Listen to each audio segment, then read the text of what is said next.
پھر آگے ارشاد فرمایا وَلَا تَكُونُوا كَالَّذِينَ نَسُوا اللَّهَ فَأَنْسَاهُمْ أَنفُسَهُمْ أُولَٰئِكَ هُمُ الْفَاسِقُونَ۔ ان لوگوں کی طرح نہ ہو جانا جنہوں نے رب کو بھلا دیا۔ کتنے لوگ ہیں جو غفلت کی زندگی گزار رہے ہیں، سویر سے شام، شام سے سویر، بس اغراض دنیا کے پیچھے بھاگیں۔ مقصد حیات کیا ہے؟ دنیا پہ آئے کس لیے تھے؟ ہمیں پیدا کسی نے کیوں کیا؟ اور ہماری زندگی کا وظیفہ کیا ہے؟ مقاصد حیات کیا ہے؟ اس کی طرف توجہ نہیں ہے، تو وہ بھول گئے اپنے مقصد حیات کو۔ میلہ دیکھنے آئے تھے تو گھر کا رستہ بھول گئے۔ تو کہا وَلَا تَكُونُوا كَالَّذِينَ نَسُوا اللَّهَ، ان لوگوں کی طرح نہ ہو جانا جنہوں نے اللہ کو بھلا دیا۔ تو پھر کیا ہوا؟ سزا کیا ملی؟ جنہوں نے اللہ کو بھلا دیا اللہ تعالیٰ نے ان کا رزق چھین لیا؟ نہیں، رزق تو بڑا فراہم دیا۔ اللہ نے ان کی زندگی کی سانسیں چھین لی؟ نہیں، زندگی کی ڈوری بھی لٹک رہی ہے۔ اللہ نے بینائی اچک لی؟ نظر بھی تیز ہے۔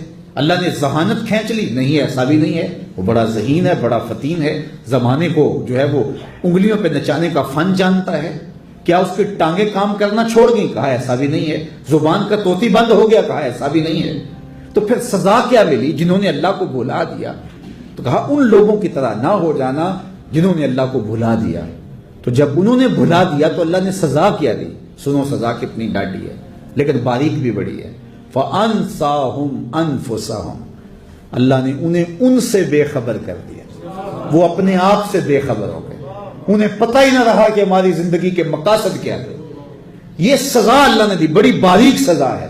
یہ سمجھے کہ اگر اللہ ناراض ہوتا تو ہمیں اتنی دولت کیوں دیتا؟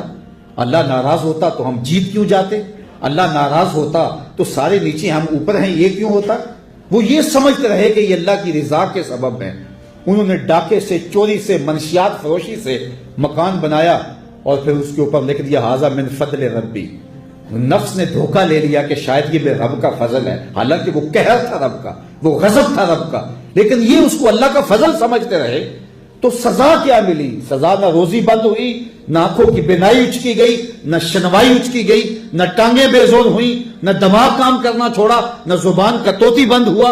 نقصان کیا ہوا؟ فَأَنْسَاهُمْ أَنفُسَهُمْ، کہ وہ اپنے آپ سے بے خبر ہو گئے، جو مقصد تھا اس سے بے خبر ہو گئے، اور جس کو اپنی بھی خبر نہ رہی اس کے پلے رہا کیا؟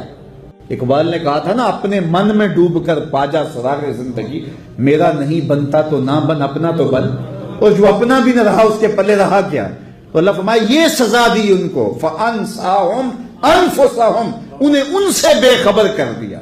وہ سمجھتے رہے خیر ہے، خیر ہے، یہ بھی ہے، یہ بھی ہے، یہ بھی ہے۔ فَأَنْسَاهُمْ أَنفُسَهُمْ أُولَٰئِكَ هُمُ الْفَاسِقُونَ، کہا یہ لوگ فاسق ہیں، یہ لوگ اللہ کے حکموں کو توڑنے والے ہیں، یہ نافرمان لوگ ہیں جو اپنے آپ سے بے خبر ہیں، جنہیں پتہ ہی نہیں کہ مقاصد حیات کیا ہے، تخلیق انسانیت کا مقصد کیا تھا، ہمارے پیدا کرنے کا راز کیا تھا، ہمیں کیوں اشرف المخلوقات بنایا گیا، ہمارے مقاصد حیات کیا ہیں، ہم دنیا پہ کائنات کے اوپر تمام بہائم چوپائے اور کتنے جانور بستے ہیں، ہمیں سردار کیوں بنایا گیا، جنہیں اغراض ذات سے ہی آگہی نہ ہو سکی۔ فَأَنْسَاهُمْ أَنفُسَهُمْ أُولَٰئِكَ هُمُ الْفَاسِقُونَ۔ آگے یہ زندگی بیت گئی، آگے نقشہ بیان کیا، اللہ اکبر، لا يستوی اصحاب النار واصحاب الجنہ۔ یہ دنیا تو بیت گئی، آج تو کوئی اوپر کوئی نیچے، لیکن کیا قیامت کے دن تو عملوں کے حساب سے ہی ہوگا نا۔ پھر کہا اب سن لو پھر فیصلہ کہ جنتی اور دوزخی برابر نہیں ہو سکتے۔ اصحاب الجنت هم الفائزون، جو اہل جنت ہیں وہی کامیاب اور بامراد ہیں۔ اللہ ہم میں سے ہر ایک کو جنت کا مالک اور وارث بنائے اور ہمیں فائزین میں بنائے، اور ہماری زندگی کو حقیقی اجالے اور حقیقی نور اور حقیقی رحمتوں سے مالا مال فرمائے۔ اتقوا اللہ، اور اللہ سے ڈر جاؤ، ان اللہ خبیر بما تعملون، اور جو تم کرتے ہو تمہارا رب اس سے باخبر ہے۔ مت سمجھو کہ وہ جانتا نہیں ہے۔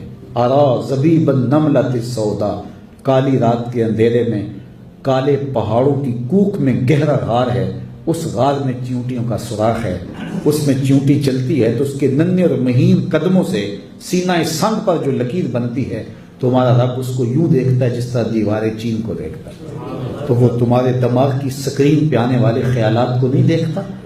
ان اللہ خبیر بما تعملون، جو تم کرتے ہو تمہارا رب اس سے باخبر ہے۔